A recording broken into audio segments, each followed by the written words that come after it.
शंका नंबर 12, आरती करते समय मुख से शब्द उच्चारण करना जरूरी है या मन ही मन में भी आरती कर सकते हैं?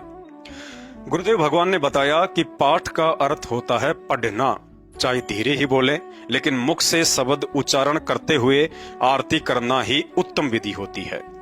मुख से बोलकर आरती करने का अन्य दूसरा कारण गुरुदेव भगवान ने यह बताया कि शब्द अखंड होता है, उसका कभी नाश नहीं होता, और जब हम बोलकर आरती करते हैं तो हमारे शब्द ऊपर ब्रह्मांड में जाते हैं। ब्रह्मांड में पहले से ही जगत वालों के कुशब्दों की एक परत बनी हुई है, जिनका कुप्रभाव निरंतर नीचे लोगों को प्रभावित करता रहता है। जब लाखों की संख्या में भगत आत्माएं भक्ति बोध पुस्तक से बोलकर आरती करेंगी तो भक्तों के अच्छे शब्द ऊपर ब्रह्मांड में जाकर उन जगत वालों के कुशब्दों के नीचे जमा होकर अपनी एक नई परत बना लेंगे,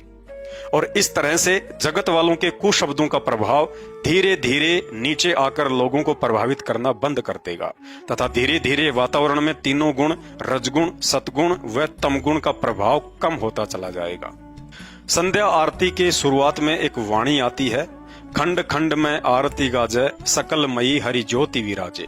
इसके सरलार्थ में पूज्य गुरुदेव भगवान ने लिखा है कि जब पूर्ण सतगुरु का साधक आरती स्तुति करता है तो उसकी गूंज अनेकों ब्रह्मांडों में जाती है। अतः इस आधार से भी तीनों समय की आरतियों का पाठ मुख से उच्चारण करते हुए करना ही आरती करने की उत्तम विधि है। जिन भाई बहनों को सतनाम प्राप्त हो चुका है या भक्ति पर लगे हुए 2 से 3 वर्ष हो चुके हैं,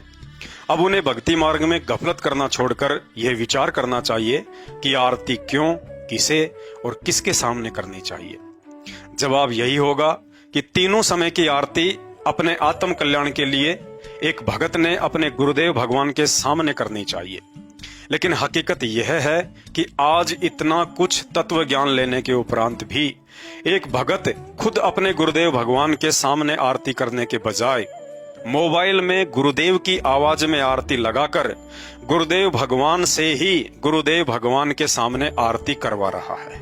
भाई और बहनों, हम पशु नहीं हैं, बल्कि मनुष्य योनि प्राप्त धरती के सर्वश्रेष्ठ बुद्धिजीवी प्राणी हैं। और यदि फिर भी कोई कमी थी तो तत्व ज्ञान देकर गुरुदेव भगवान ने वह कमी भी पूरी कर दी। इसके बावजूद भी यदि हम भक्ति मार्ग में गफलत करेंगे तो परमेश्वर की वाणी है, जानबूझ सांची तजे, करे झूठे से ने, ताकि संगत हे प्रभु सौपन में भी ना दे। इस वाणी के अंतर्गत शामिल होकर गुरुदेव भगवान को नाराज कर देंगे और कहते हैं, भाई घर छूटो या जग रूठो, चाहे रूठो ये संसार हो, फिर कौन सुनेगा मेरी काल लोक में, जय गुरु रूठ गया मेरा हो। अर्थात एक तरफ तो घर परिवार व समाज से इतना संघर्ष करते हुए परमात्मा प्राप्ति के लिए हम भक्ति कर रहे हैं, और यदि उस भक्ति को विधिवत तरीके से मर्यादित रहकर सफल नहीं कर पाए